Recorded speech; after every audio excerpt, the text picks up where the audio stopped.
Go. We are live. So it is some incredibly crappy weather. And we are all home. Hey, Miss Kathy. We're not sure what we're going to do with the clinic tomorrow. Don't know if we're going to go in or not.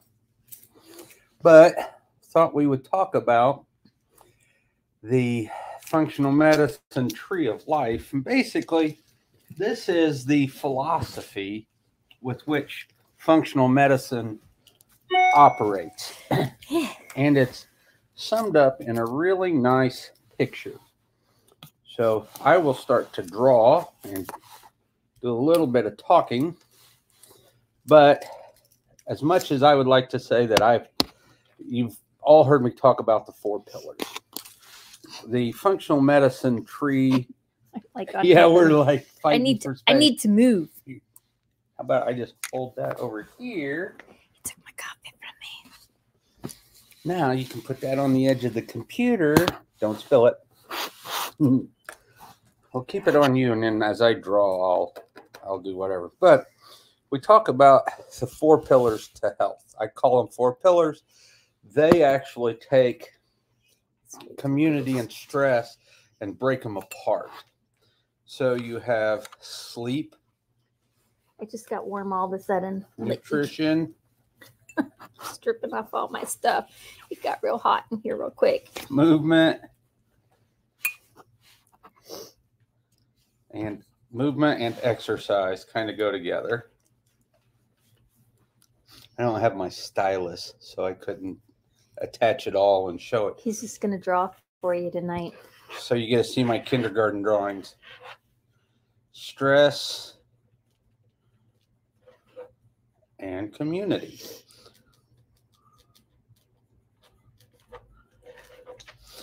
So these form the soil that you want, because you want to be getting 7.5 to 8 hours of sleep. The older you get, the less you need. I need more.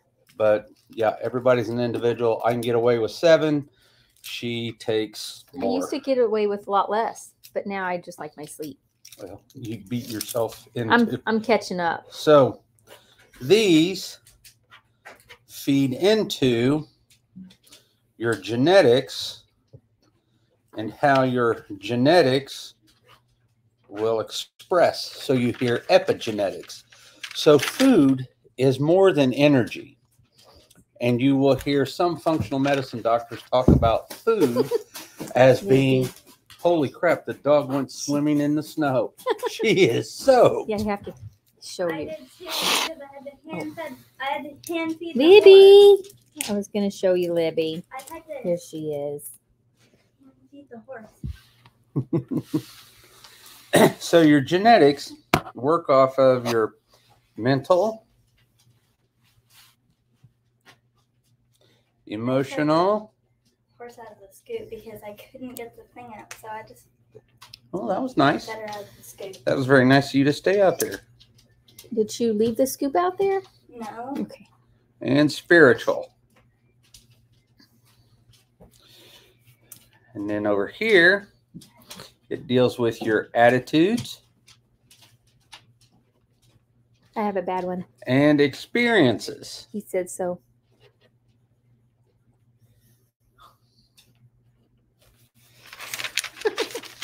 Just throwing me under the bus.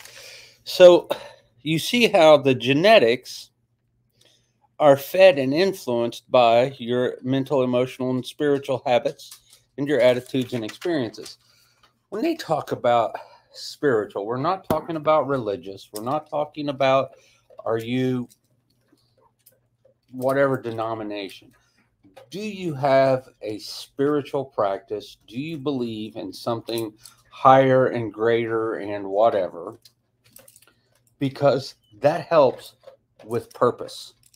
And it's like, if I put Jessica on a pedestal and she is the end all be all everything, and my whole world is Jessica's a god, and when she screws up, I would fail. then when she screws up, all of a sudden I lose my quote unquote God and purpose and all of that falls apart. What do you mean? I'm not up on a pedestal? Yeah, neither am I. I'm so sad. I'm so sad. And so then these mental, emotional, and spiritual things, along with your experiences and your attitude. So you got to think about your experiences. We're not just talking about going to the concert, going to do this, that, or the other. We're talking about, have you been affected by mold? What is your what is called ACEs score? So do you have adverse childhood events? These things influence how you think and how you react. If there is a lot of abuse in the past, people tend to be more sympathetic. They tend to fear things. They tend to think the worst of things.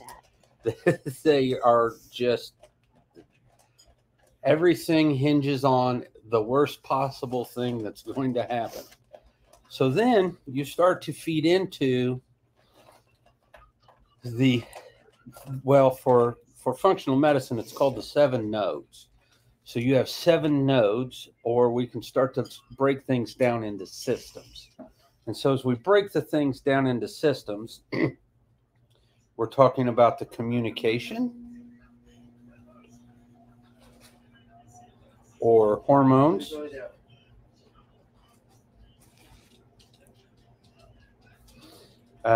We have defense and repair, which is your immunity.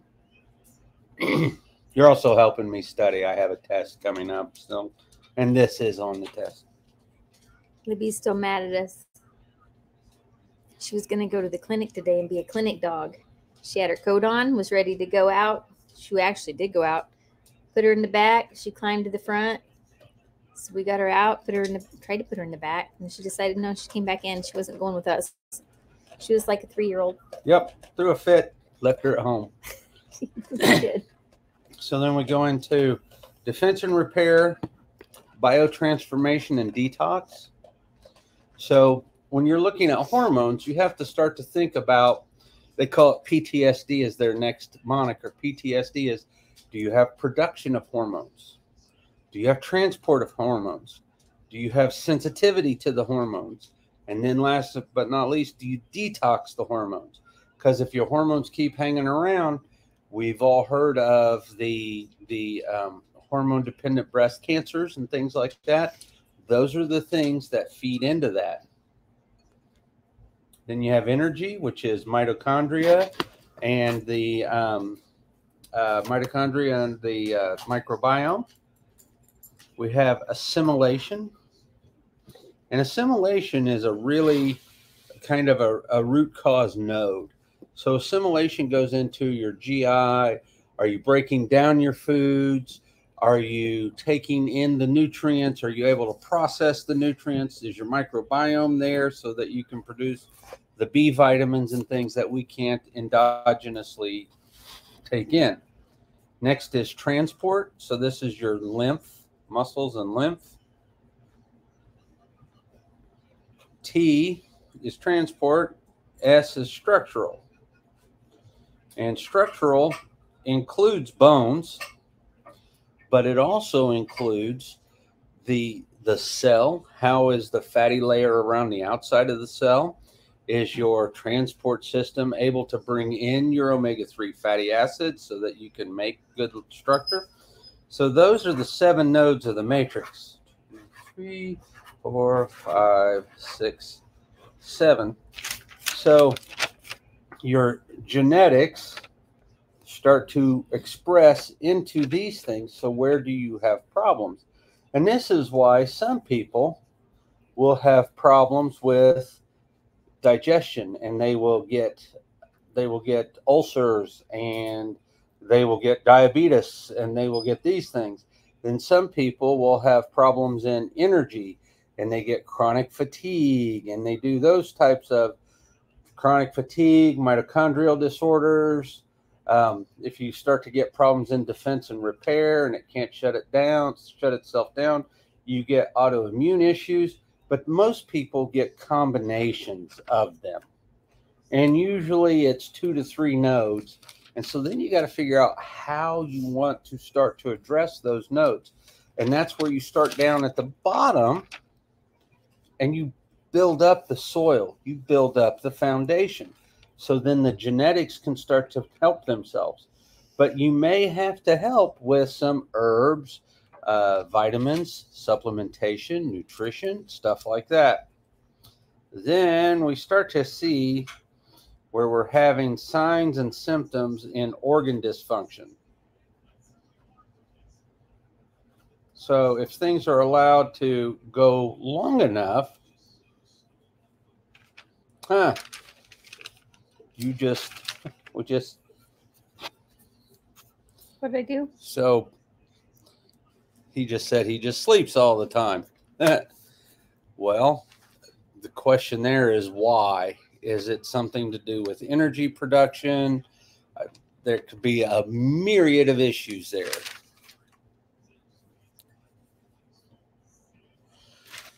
So we start to go into signs and symptoms of organ dysfunction if this is allowed to go long enough. And if it's allowed to go long enough, then you start to have problems in your organ systems. And so you're looking at the cardiovascular. Let's see. I got to remember how it goes. PIG. So pulmonary, so your lungs, can't breathe, can't do things. And priest, if you want to expand on that, sleeping all the time, how many hours are you sleeping? Are you having problems going to sleep? Are you having problems maintaining sleep? Do you wake up at a certain time every night? What is it? I need a little more information, please, and I can try to help. So pulmonary.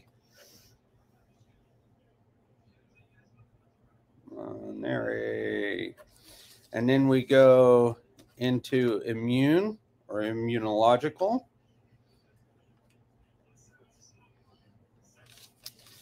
Then we go into gastrointestinal.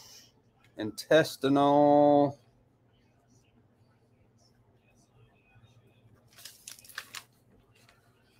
then we get into nephrology.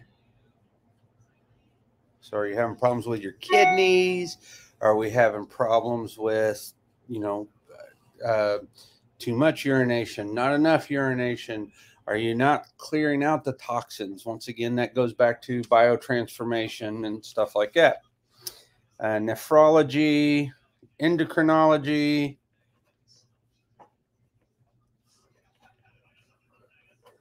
and cardiology, cardiovascular. And last but not least, we have urological and last but not least, hepatological. And so that's how it all kind of fans out. And so you have the whole tree there. And that's kind of their philosophy. Their philosophy starts down here and then works all the way up the tree.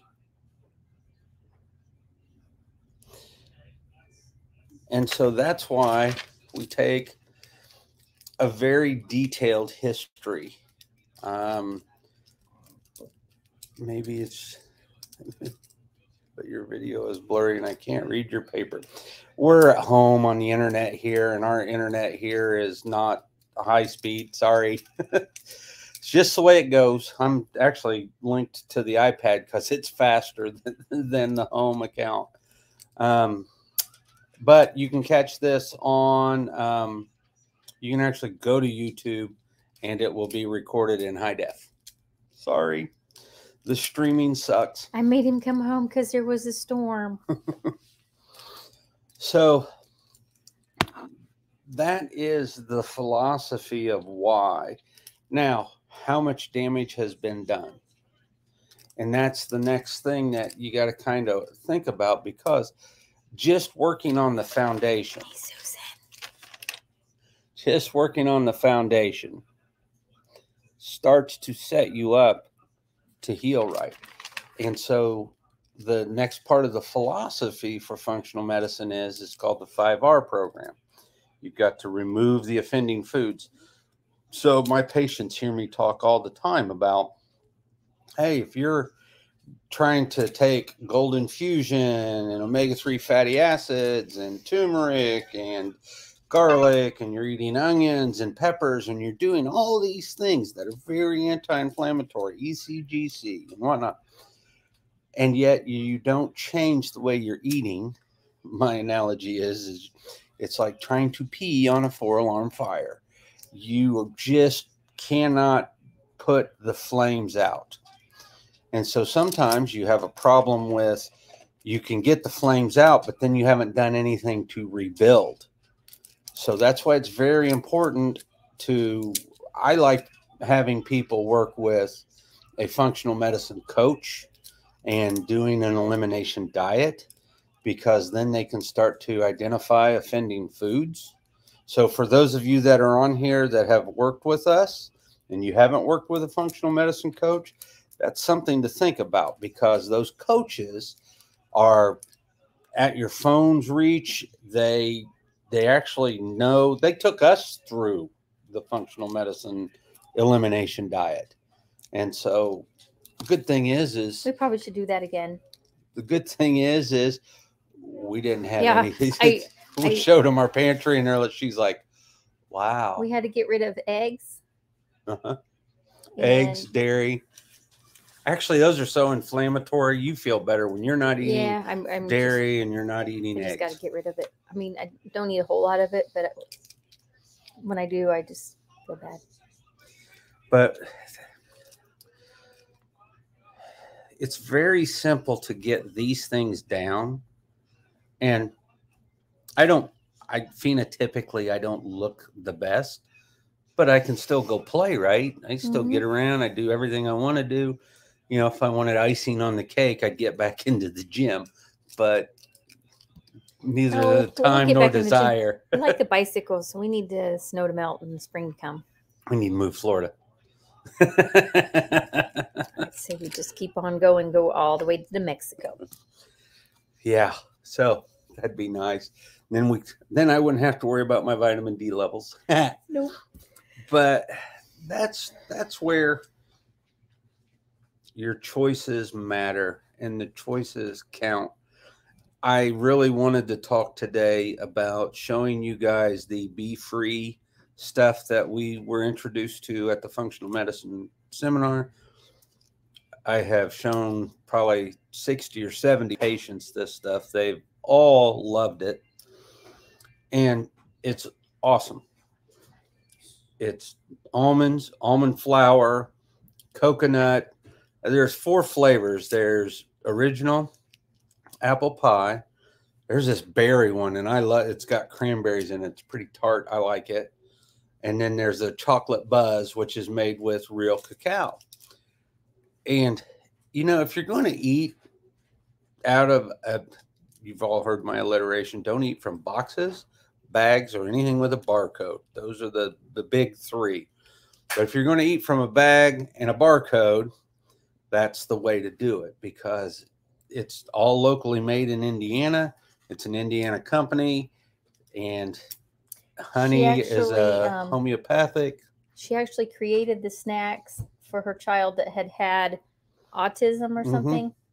And so she's created this in her own kitchen for her child. And then it grew from there, because it actually is pretty tasty. We couldn't keep Gracie out of it today. Yeah.